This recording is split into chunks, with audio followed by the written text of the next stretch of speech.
Tes, tes. Ya, suara saya kedengeran? Nggak kedengeran ya?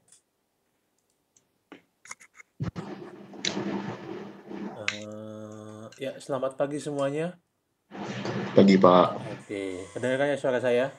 kedengeran Pak. Iya, kalau si Agdi ini saya lihat mukanya baru mandi nih kayaknya. Belum mandi malah ya, baru mandi. Belum Pak.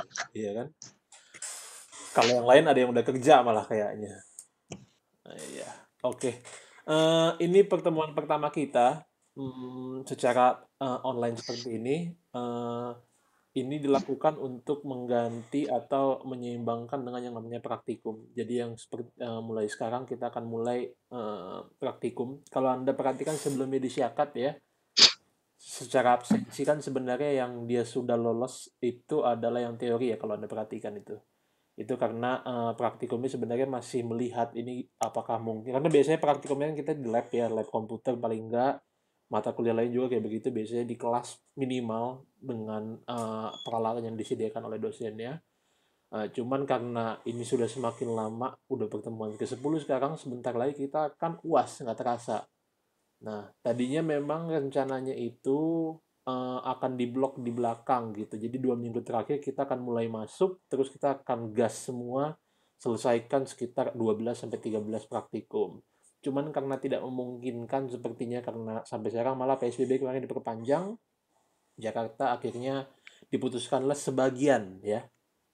Sebagian mata kuliah ada yang di seperti saya ini metodenya, ada yang nanti sebagian lagi yang memang benar-benar nggak bisa secara online akan diselesaikan melalui tatap muka. Nanti Anda dengar aja informasi secara langsung dari dosen yang bersangkutan masing-masing. Cuman kalau dari saya kebetulan yang kena dapatnya itu model seperti ini karena kebetulan bisa juga memungkinkan juga dilakukan seperti ini. Nah, karena ini adalah konteksnya praktikum, berarti kita lihat ke belakang dulu. Dalam artian seperti apa? Anda lihat sekarang materinya sudah saya buka nih barusan. Ini sebentar. Eh,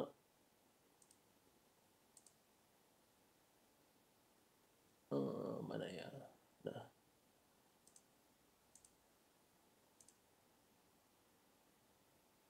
oke. Ini Anda lihat ya, kalau materi sudah saya buka seperti biasa. Jadi kalau sekarang ini Anda adalah di sini nih. Ya, nanti Anda tinggal download aja segala macam. Nah, cuman yang beda adalah kayak begini. Kalau biasa kan saya adalah salah satu mata kuliah yang saya pede saya bilang adalah tugasnya paling gampang pastinya. Kalian pasti akan rasakan tugas saya dibandingkan yang lain ini kan yang sebelumnya itu dibandingkan yang mata kuliah lain mungkin paling gampang. Nah, mulai sekarang kita akan coba di-upgrade sedikit seperti biasa. Kembali ke normal lah, maksudnya saya nggak pernah ngasih tugas kayak begini sebenarnya ya. Kalau Anda perhatikan semester lalu atau ya semester lalu lah ya, Anda ketemu saya nggak pernah ngasih tugasnya. Materinya materi ketujuh tugasnya memindahkan dari modul atau materinya ke tugas itu. Jarang saya ngasih tugasnya begitu. Nah, mulai dari materi 10 ini modelnya itu akan disesuaikan dalam artian ini Anda baca bahannya seperti biasa. Jadi bahannya sekarang adalah jenis analisis modelan data ya. Nanti kalau ada pertanyaan silakan seperti biasa tanya di sini. Tapi kalau soal tugasnya akan beda. Tugasnya kita akan ngasih atau coba rewind dulu ke belakang mengenai praktikum-praktikum yang sebelumnya tidak bisa kita selesaikan. Nah, kalau secara absensi Anda ingat kita baru selesaikan sampai 2 kemarin, berarti 3 ke bawah kita belum selesaikan. Nah, makanya sekarang saya mau menjelaskan mengenai tugas praktikum yang akan kita kerjakan. Nah, yang pertama saya tanya dulu, Anda masih ingat nggak saya pernah bagi kelompok sama Anda di pertemuan pertama atau kedua begitu? Ingat itu? Kalau saya lupa, maksudnya dalam artian saya lupa nama-nama kelompok kalian, itu saya nggak pegang listnya. Handi pegang nggak? Sebentar Pak, saya cek dulu. Jadi itu kalau saya nggak salah ya, di pertemuan satu atau dua saya ada bilang tolong Anda bagi kelompok semua, ya, entah tiga, entah dua satu kelompok, tiga ya, satu kelompok. Habis itu saya ada minta Anda membuat sebuah tugas, kayaknya on the spot waktu itu, bahwa Ada Pak, ada ya? satu Nah, satu kelompok isinya 2 orang. 2 orang, oke okay, good. Eh tugasnya itu waktu itu kalau saya nggak salah adalah tolong Anda lakukan sebuah analisis mengenai sebuah isu kesehatan, habis itu Anda tentukan mana masalah yang akan diangkat. Contohnya adalah kelompok A mungkin nanti akan ngambil masalah tentang diare, kelompok B tentang ini, kelompok C ini. Ada kayak gitu nggak dulu tuh? Di kertas lembar deh kayaknya gitu. Cuman kalaupun lupa nanti gampang aja kita akan lakukan lagi. Nah, maksud saya adalah dulu kita buat seperti itu, intinya itu untuk mengerjakan tugas 3 pertemuan berikutnya yaitu yang namanya analisis masalah. Nah, kalau secara teknis Anda mungkin sudah pelajarin melalui e-learning ini, analisis masalah itu teknisnya itu kita pelajarinya ada 3 mungkin ya. Anda masih ingat atau enggak? Mungkin banyak yang lupa. Kalau lupa ini saya bantu mengingatkan saja. Ada yang namanya mana ini? Tar. Yang pertama itu ada yang namanya fishbone, ada lagi yang namanya SWOT, ada satu lagi yang terakhir namanya LFA. Itu kita pelajarin cara runtutan itu. Kalau nggak salah dari SWOT dulu, baru dari masuk ke fishbone, baru yang terakhir itu masuknya itu LFA. Nah, idealnya kita akan melakukan praktek dengan yang kemarin ada buat itu. 3 jenis analisis masalah kita lakukan. Nah, cuman ya karena sekarang kita konteksnya itu adalah mengejar ya. Mengejar dalam artian kalau melakukan tiga-tiganya takutnya kita nggak sempat, jadi kita coba lakukan dulu satu paling tidak mengenai jenis analisis masalah yang akan kita coba praktekkan untuk menganalisis masalah kesehatan atau sistem kesehatan. Nah, dari 3 itu yang mau kita coba praktekkan itu yang namanya LFA, ya. Kenapa diambilnya ini? Karena dia memang lebih spesifik ke sistem pada umumnya. Kalau SWOT itu Anda bisa menemukan itu di mana saja, di sistem kesehatan bisa, di non sistem kesehatan juga bisa, di non kesehatan juga bisa, fishbone juga sama. Nah, tapi kalau LFI ini memang yang didesain itu bisa ditemukan juga di mana saja memang, cuman dia lebih spesifik ke sistem. Nah, ini terlebih lagi sistem kesehatan. Jadi kita mau praktek mengenai ini. Nah, dari model prakteknya kayak gimana? Saya sudah kirim di e-learning. E-learningnya itu saya sudah upload.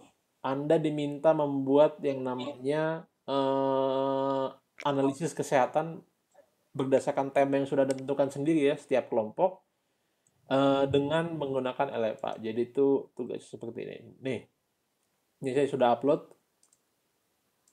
di e-learning ya. Nah, jadi simpelnya adalah lakukan analisa masalah dengan menggunakan metode logical framework analysis. Nah, ini tolong digarisbawahi, jangan ada nanti yang pakai metodenya yang lain lagi. Ada yang begitu? Ada, bukan kelas kalian. Ini kelas lain udah ada yang reguler bikin kayak gini ya. Udah dibilang, makanya sekarang jadinya saya terpaksa bold gitu karena kayaknya mahasiswa sering main hajar aja gitu nggak dilihat. Metodenya LFA, nggak LFA saya suruh ulang nanti gitu aja sih, bukan saya kasih nol tapi saya suruh ulang kan kerja 2 kali. Nah, yang berikutnya adalah yang Anda perhatikan kata kuncinya menggunakan tema sudah ditentukan setiap kelompok sebelumnya. Harusnya sudah, cuman karena kita sudah lama ya, ini saya temukan juga sudah banyak yang lupa begitu, kertasnya hilang, tidak difoto dan lain sebagainya. Kalaupun ada lupa silakan diskusikan lagi. Intinya adalah Anda tentukan tema masalah. Maksudnya adalah apa yang mau diangkat. Mau menganalisis tentang diare, mau menganalisis tentang penyakit apa, tentang apa di suatu kurun waktu atau tempat gitu. Nah, yang terakhir adalah metode penulisan tugas sesuaikan dengan materi yang sudah diberikan melalui slide sebelumnya. Tugas dikerjakan per kelompok dan diupload melalui e-learning. Nah, tugas dikerjakan per kelompok berarti Anda tidak perlu lagi tulis tangan. Nah, itu bedanya dengan yang sebelumnya. Kalau tugas saya sebelumnya selalu saya minta Anda kan tulis tangan. Nah, itu kan karena ibaratnya untuk membantu Anda mengingat begitu. Karena saya percaya kalau Anda memang nulis tangan sendiri, pasti akan lebih banyak yang nempel daripada cuma Ctrl C, Ctrl V di Microsoft Word gitu ya. Cuman kalau sekarang saya perbolehkan Anda untuk ngetik, karena memang harus ngetik, tolong diuploadnya dengan model PDF. PDF dalam artian sebenarnya saya sudah kunci di sistemnya secara langsung ini ya. Anda tidak akan bisa ngupload selain PDF. Cuman biar Anda jangan bingung nanti, tolong PDF. Karena sering sekali nanti kalau nggak PDF itu di Anda rapi, di saya berantakan. Nah, tugas dikerjakan per kelompok, tapi uploadnya via e-learning. Konsekuensinya adalah apa? Misalkan nanti ada si Jenny lah ya, kelompok sama siapa temennya, jangan cuman karena sudah si Jenny yang ngupload, yang temennya nggak ngupload. Sistemnya itu nggak kebuka nanti. Jadi Anda tetap nguploadnya itu per individu, intinya. Eh, nggak perlu beda atau segala macem, cuman memang ngupload lah intinya semua orang. Walaupun sama tuh nggak ada masalah, biar nanti kebuka slotnya di sistem. Tolong cantumkan nama sama NIM gitu ya di tugasnya. Nah, baru kita sekarang saya mulai jelaskan mengenai model tugasnya. Tema sudah ditentukan setiap kelompok, model penulisan tugas dengan sesuai dengan materi yang telah diberikan di slide sebelumnya. Nah, referensinya berarti Anda lihat slide saya untuk mengerjakannya. Slide-nya itu adalah slide kelima, kalau nggak salah pertemuan kelima, mengenai LFA ini. Nah, ini kita review sedikit nih ya. LFA ini sebenarnya modelnya itu dibandingkan yang dua lainnya itu, ini yang paling panjang. Paling panjang, paling ribet. Tapi sebenarnya kalau nanti sudah Anda expert menggunakannya, LFA ini yang diminta sebenarnya cuma satu, yaitu ini. Nah, inilah yang namanya kerangka kerja logis hasil akhirnya lah, output gitu istilahnya. Sebenarnya hanya ini aja. Cuman karena kita sekarang lagi melalui proses pembelajaran, Anda diminta untuk melakukan analisisnya empat analisis sebelumnya itu dan cantumkan dalam tugasnya. Maksudnya adalah apa? Ini sebenarnya adalah output akhirnya. Cuman sebenarnya ini kan munculnya itu tetap dari empat analisis sebelumnya itu apa? Ada empat, yaitu masalah, tujuan, habis itu strategi, baru stakeholder. Nah, saya minta ini muncul nanti, tapi di belakang saja, karena pasti Anda akan mendapatkan ini di akhir. Jadi Anda akan selesai dulu bikin 4 di awal, baru nanti ini adalah ibaratnya rangkuman begitu, rangkuman dari semua analisis yang dilakukan di awal. Nah, kita bahas sedikit yang 4 analisis sebelumnya. Kelihatannya banyak, tapi jangan apa ya, overwhelmed gitu dengan yang namanya 4 jenis seperti ini. Sebenarnya dari 4 ini saya malah cuma bilang Anda cuma mengerjakan 2, walaupun saya tetap minta 4-4-nya. Tapi secara kerjanya Anda cuma bikin 2 yang ribet, yaitu yang mana pembukaannya. Yang pertama itu analisis masalah. Analisis masalahnya ini adalah misalkan Anda mempunyai temanya itu nih, kayak di sini saya bikin contohnya adalah tingginya angka obesitas pada anak di Kota Depok. Ini adalah tema yang diambil. Oke. Ini di atas ini, jadi ini kalau Anda mau melihat bedanya ini sama ini apa ya? Ini adalah goals and purpose begitu. Eh yang mau diambil awalnya itu adalah tingginya angka obesitas pada anak di Kota Depok. Ini yang nanti Anda ambil. Nah, ini pada analisis masalah akan diturunkan menjadi beberapa bagian. Beberapanya itu ada berapa, Pak? Bebas sebenarnya. Tergantung dari kemampuan Anda dalam menganalisis, kemampuan kelompok dalam menganalisis. Kalau di sini dibikin contoh tingginya angka obesitas pada anak di Kota Depok, dia dibagi menjadi, setelah dianalisis ya, dicoba dibagi menjadi ada 5 kemungkinan penyebabnya. Mulai dari kurangnya produksi buah dan sayur, tingginya konsumsi junk food, kurang aktivitas fisik, tren perilaku, kurang kesadaran masyarakat akan kondisi tubuhnya. Nah, ini adalah contoh dari menurunkan sebuah masalah yang pertama diangkat menjadi penyebab-penyebab masalahnya. Dia sebenarnya secara nggak langsung mirip dengan yang namanya fishbone. Kalau ingat itu ya, fishbone itu kayak gimana, dia sebenarnya mirip. Nah, habis itu ke bawahnya lagi diturunkan lagi. Penyebabnya yang di awal itu apa sih? Ini misalnya di level 1 penyebabnya itu dia ada 5 ya, diambil 5 kelompok besar. Misalnya dari kurangnya produksi buah dan sayur diturunkan lagi. Kira-kira apa sih yang menyebabkan kurangnya produksi buah dan sayur? Nah, ini dimunculkan lagi kurangnya pemanfaatan dan segala macam. Diturunkan terus sampai yang namanya mati. Tidak ada analisis lagi, atau bisa ilmiahnya adalah ini memang sudah poin paling kecilnya nih, paling bawahnya. Nah, itu adalah benchmarknya. Nah, sekarang dari segi syaratnya, boleh nggak ya bikin seperti ini hanya sampai level 1 aja? Maksudnya adalah, oke, sampai produksi buah dan sayur, habis itu nggak ada lagi. Dalam artian berarti Anda menganalisis bahwa inilah kurangnya produksi buah dan sayur ini udah nggak ada lagi. Penyebabnya nggak ada lagi, memang ya udah kurangnya produksi buah dan sayur. Contohnya gitu ya. Boleh nggak mati di situ? Berarti cuma di-cut sampai di sini doang. Boleh. Kalau ditanya boleh atau enggaknya. Cuman biasanya balik lagi, apakah mungkin hanya seperti itu aja bahwa Misalkan kurangnya aktivitas fisik, nggak ada lagi penyebabnya, memang cuman ini aja nih, ini mati sampai di sini.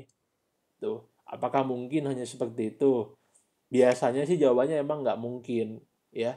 Kenapa bisa seperti itu? Cuman sampai level 1 mungkin karena kemampuan atau menganalisisnya kurang detail aja. Tapi biasanya jarang cuman sampai di sini, dari masalah besar yang kita ambil, masalah kesehatannya, terus ke bawahnya cuman itu doang. Karena masalah kesehatan itu biasanya kompleks, dan dia itu biasanya saling berhubungan antara satu dengan yang lain. Jadi jarang sekali dia hanya sampai di sini terus udah nggak ada lagi apa-apanya. Pasti masih bisa dianalisisnya.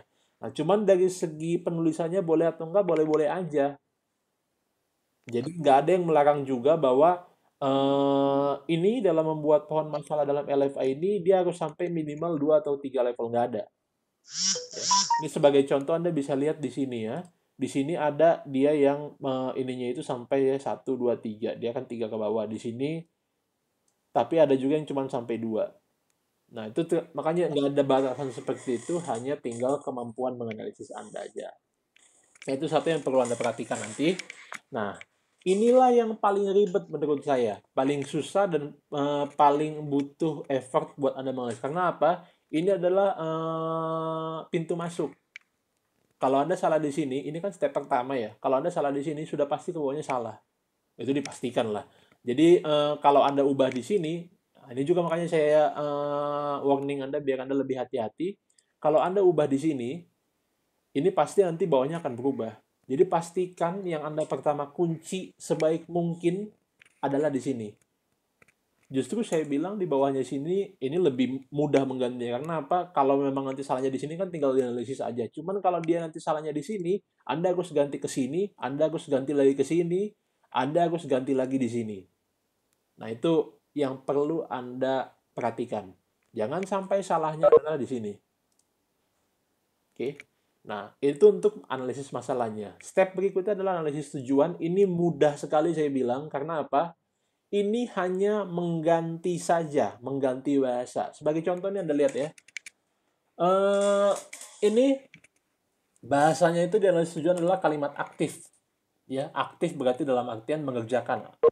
Nah, ini Anda lihat dari bedanya adalah apa? Anda lihat, kurangnya aktivitas fisik, bawahnya nanti dengan hanya mengganti saja menjadi meningkatkan aktivitas fisik. Menekan konsumsi junk food dari masalah sebelumnya adalah tingginya konsumsi junk food.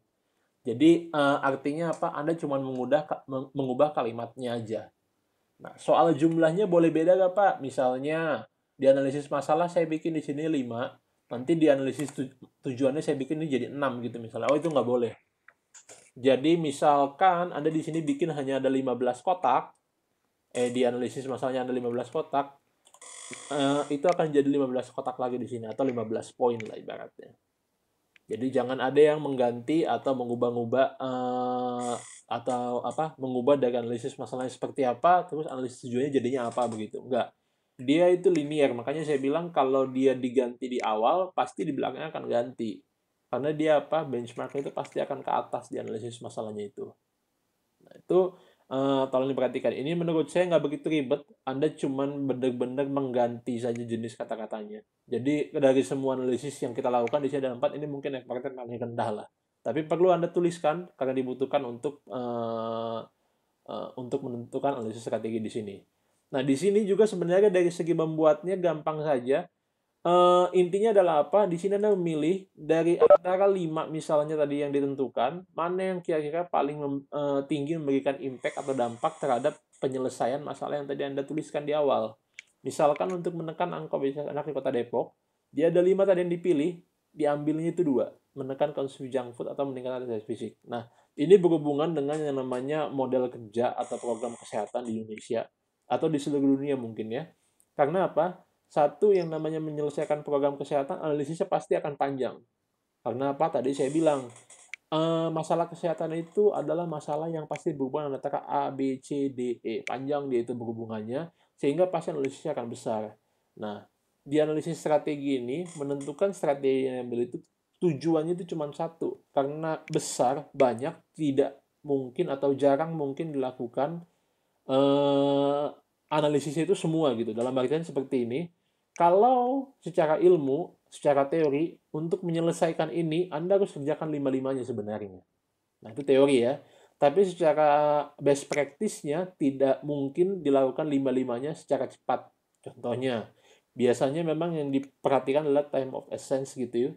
Waktu, habis itu dana, sumber daya yang tersedia, sehingga apa? Biasanya setelah ini akan dilakukan list dulu. Habis itu setelah di list dipilih. Mana dari antara lima ini yang dia memberikan dampak paling tinggi untuk menyelesaikan masalah. Nah, disitulah dipilih di sini. Di sini dipilihnya adalah menekan konsumsi junk food dan meningkatkan aktivitas fisik. Nah, itu yang namanya analisis strateginya. Nanti Anda cantumkan juga di tugas Anda. Nah, baru yang terakhir itu adalah analisis stakeholder. Nah, ini tolong perhatikan sedikit apa yang dimaksud dengan stakeholder. Ini adalah orang-orang atau entitas-entitas yang terkait dengan program yang Anda pilih di awal di analisis strategi tadi. Contohnya di sini, menekan konsumsi junk food dan meningkatkan aktivitas fisik. Dari di analisis strategi yang dipilih ini, berarti nanti analisis stakeholder keluar cuma dua tabel gitu maksudnya. Tabel menekan konsumsi junk food, habis itu tabel meningkatkan aktivitas fisik. Nah, apa yang dilakukan di sini? Yang pertama Anda harus mengidentifikasi dulu. Untuk menekan konsumsi junk food, yang nanti impact-nya itu adalah untuk menekan angka obesitas anak di Kota Depok. Nah, apa-apa aja sih atau siapa-siapa aja nanti yang kemungkinan akan berperan di situ. Ya, ini untuk masalahnya di sini adalah obesitas ya. Untuk Anda semua nanti mungkin akan berbeda-beda, jadi sesuaikan saja. Contohnya di sini menekan konsumsi junk food untuk anak-anak ya. Mana entitasnya atau stakeholder yang terkait, dipilihlah tiga atau dianalisislah tiga dari yang namanya sekolah, puskesmas, sama keluarga. Nah, di kolom sebelahnya itu ada yang namanya dampak sama pengaruh. Ini biasanya linear, dalam artian apa? Pengaruhnya kecil, dampaknya kecil. Pengaruhnya tinggi, dampaknya tinggi. Dari mana dapat rendah atau tinggi? Balik lagi, nggak ada yang menentukan. Yang menentukan adalah analisis Anda sendiri. Contohnya di sini adalah kenapa sekolah itu dalam menekan konsumsi junk food itu ditulisnya rendah. Nah, Anda lihat dulu di kanan ya. Kontribusinya itu apa sih sekolah untuk kira-kira menekan konsumsi junk food? Nah, ini memasang poster, melakukan kegiatan pengukuran berat badan atau IMT. Nah, dinilai ini tuh rendah untuk menekan konsumsi junk food. Why? Anda lihat dulu, kalau dia untuk anak-anak, kira-kira memasang poster seperti ini emang tinggi atau enggak sih kemungkinan untuk menekan konsumsi junk food? Ya, kalau di sini analisisnya mungkin sebelumnya rendah dibandingkan dengan apa? Coba lihat yang tinggi. Yang tinggi untuk menekan konsumsi junk food di sini adalah keluarga. Kenapa? Kalau untuk anak-anak mungkin karena keluarga punya andil langsung untuk menentukan makanan atau bekal yang dibawa oleh anak-anak sekolah begitu. Menunya apa, 4 set 5 sempurna atau enggak dan lain sebagainya. Makanya dia ditulisnya keluarganya tinggi. Ada kemungkinan nggak ini nanti berubah jadi rendah di tempat yang lain atau di program yang lain? Bisa. Ya, sebagai contoh di sini. Sekolah, di sini dia ada stakeholder sekolah itu untuk menekan konsumsi junk food. Nanti di program berikutnya untuk meningkatkan aktivitas fisik, ada juga sekolah. Nah, impact-nya akan berbeda. Nah, ini kenapa berbeda? Karena dilihatnya dengan programnya. Sekolah untuk menekan konsumsi junk food pada anak, dia rendah dinilai impact-nya. Nih. Tapi untuk meningkatkan aktivitas fisik anak-anak, dia justru tinggi. Ya. Dari mana dapatnya? Lihat lagi di kontribusinya. Melaksanakan pelajaran olahraga. Karena dia punya kontribusi di situ melaksanakan pelajaran olahraga, dan dia mungkin dilihat ya anak-anak justru lebih lama mungkin di sekolah daripada di rumahnya masing-masing. 6 jam atau sampai 7 jam mungkin di sekolah, sehingga ditentukanlah dampaknya justru tinggi. Nah, itulah yang namanya dampak pengaruh atau bagaimana Anda menentukan dampak sama pengaruhnya itu di analisis stakeholder. Nah, ini Anda perhatikan lagi bagaimana stakeholder menghambat program itu adalah hal-hal apa yang Anda analisis yang kemungkinan dapat menghambat mereka ini untuk melakukan program. Sebagai contoh ini di sini ada programnya itu meningkatkan aktivitas fisik. Stakeholder itu developer perumahan.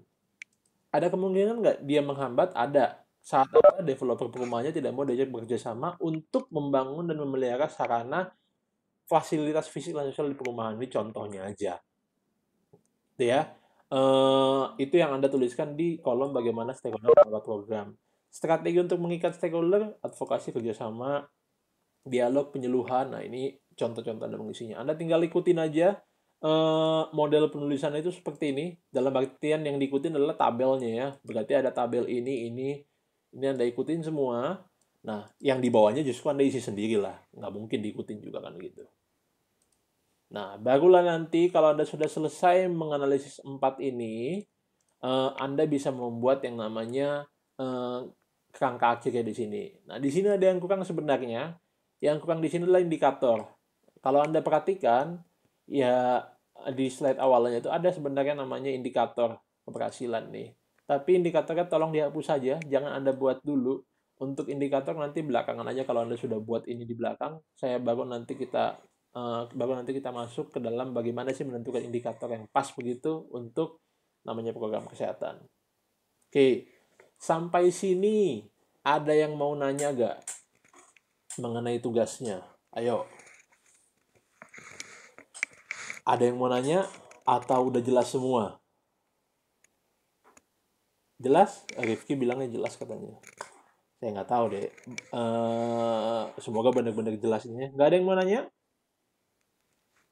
Paham semua ya? Paham, Pak. Oke, paham. Nah, sekarang berapa lama dibutuhkan untuk ngerjain tugas ini? Kalau ini saya open for negotiation lah. Berapa lama Anda butuh waktu untuk ngerjain tugas ini? Kalau biasanya kan Senin atau Selasa saya tutup tuh ya. Kalau sekarang, ini saya tutupnya kapan? Ini saya buka dari sekarang. Anda butuh berapa lama? Sekarang tanggal 6 ya. Tanggal 11 bisa selesai semua? Bisa ya? Tugasnya dari sekarang tanggal 6, berarti itu ada sekitar 1, 2, 3, 4, 5. Jadi saya tutup tanggal 11, taruhlah jam 11 ini. Aduh Pak, saya telat. Telat kenapa? Telat buka video. Oh. Kalau cuma telat buka video ini tenang aja, nanti saya upload di sini nanti. Ini saya rekam sesinya. Saya paham kalau yang namanya kelas karyawan itu, ini kan lihat ya. Kalau yang ngasih foto itu tadi banyak yang udah di tempat kerja masing-masing. Ini saya rekam, nanti saya upload semua. Anda bisa review lagi, terserah. Iya Eh, Pak. Oke, ini tanggal Tugasnya 11 ya. kelompok, Pak. Kenapa? Apa, Kevi? Tugasnya bikin kelompok. Kok, Udah disiapin. kok bikin kelompok? Tugasnya itu tugas kelompok. Nah, Ya, ya apa itu tugasnya tadi yang saya jelaskan. Nah, kelompoknya di mana saya lupa, tapi si Andi kayaknya tahu. Jadi nanti Udah dibagiin di grup kok nah, kelompoknya. kamu nanti kalian tinggal ini aja siapa kelompoknya. Harusnya sih inget sih. Harusnya Satu sih inget. kelompok 2 orang ya Pak. Ya, ya. Eh, untuk ini mungkin sudah oke, kalau sudah paham semua. Nah, sekarang untuk next. Next nih ya, apa yang harus Anda persiapkan? Nah, next itu kita agendanya adalah mungkin sekali lagi akan membahas tentang ini. Dalam artian adalah presentasi pastinya. Ini bisa dipakai presentasi. Nah, nanti saya akan tentukan mungkin tanggal 11. Mungkin Jumatnya saya akan tentukan mana kelompok yang presentasi. Karena kita waktunya kan terbatas. Kalau biasanya saya mungkin akan minta semuanya untuk presentasi. Cuman karena terbatas mungkin cuma 2 kelompok saja. Nanti tolong 2 kelompoknya itu siap presentasi. Kalau soal teknologinya, dalam artian Pak saya ngerti gimana caranya mempresentasikan di sini, itu urusan saya nanti. Saya akan bantu Anda biar nanti bisa muncul presentasinya di sini. Tapi Anda harus paham dengan presentasi Anda sendiri dong. Jelasnya kan gitu. Saya akan bantu Anda menampilkannya di sini. Kalau Anda nggak bisa, tapi kalau untuk isi presentasinya tetap dari Anda semua. Berarti itu apa? Selain PDF, Anda coba siap-siap. Oh, nggak usah. PDF aja. PDF bisa dipakai untuk presentasi nanti. Jadi nggak usah terlalu ribet lah itu. Ya. Pastikan membuatnya itu sama seperti yang saya contohkan di slide ya. Dalam artian pohon-pohonnya atau terstruktur seperti ini gitu. Jangan bikinnya dalam narasi. Ini bukan dinarasikan. Belum. Nanti untuk narasinya belakangan saja. Jadi yang mau dilihat di sini adalah konsep dari Anda berpikir bagaimana membuat analisisnya. Nanti baru akan saya coba di next-nya itu adalah membuat yang namanya indikator sama justifikasi dari misalnya pengambilan strategi dan segala macamnya. Paham? Saya harap paham ya. Nah, ini terakhir yang perlu Anda persiapkan next gitu. Setelah selesai yang ini, kita mungkin akan masuk untuk yang namanya membuat diagram use case nih. Ini di pertemuan ke-9 nih. Ya. Nah, untuk membuat diagram use case ini rada tricky sebenarnya. Anda harus punya tools, ya. Toolsnya itu apa? Macam-macam sebenarnya. Yang mau saya minta itu adalah Anda coba pastikan toolsnya itu ada di setiap komputer Anda untuk 1 atau 2 minggu lagi lah. Dalam artian apa? Kita mau praktek membuat use case. Kalau Anda sampai nggak punya toolsnya, Anda akan bingung ngomong sama saya, atau saya juga akan bingung sama Anda ngomongnya apa yang harus kita kerjakan begitu. Jadi yang harus Anda siapkan adalah Anda download di komputer Anda mengenai beberapa program terserah. Jadi untuk use case kalau di slide 9 itu ya, kalau Anda lihat, saya mungkin mencontohkannya pakai 2, Visio sama Argo UML. Cuman Argo UML ini kayaknya udah mati ini websitenya, atau udah susah dicari programnya ibaratnya. Nah, Anda tinggal cari aja lah yang ekuivalen dengan itu. Banyak yang gratis. Kata kuncinya apa? Anda cuman kayak gini aja ya. Use case diagram free software itu ada banyak. Contohnya adalah apa ya, Lucidchart, Start2ML ini banyak, EYD juga ada. Ini dari mahasiswa semua yang bilang, bukan dari saya. Kalau saya justru makanya Visio, kalau nggak Lucidchart aja dari dulu memang kayak gitu. Cuman kalau Anda mau pakai yang gratis, terserah Anda. Pada intinya adalah apa? Softwarenya itu kan cuma alat. Kalau untuk hasilnya sebenarnya mirip-mirip. Paling cuma bedanya adalah tinggal di Visio misalnya untuk use case, aktornya dia warnanya hijau gambar orang. Kalau di Argo dia gambarnya garis-garis hitam biasa. Cuman itu doang, tapi kalau dari segi fungsinya sama aja. Nah, Anda tolong coba kotak-katik di komputer Anda masing-masing begitu, mana yang paling familiar dengan Anda.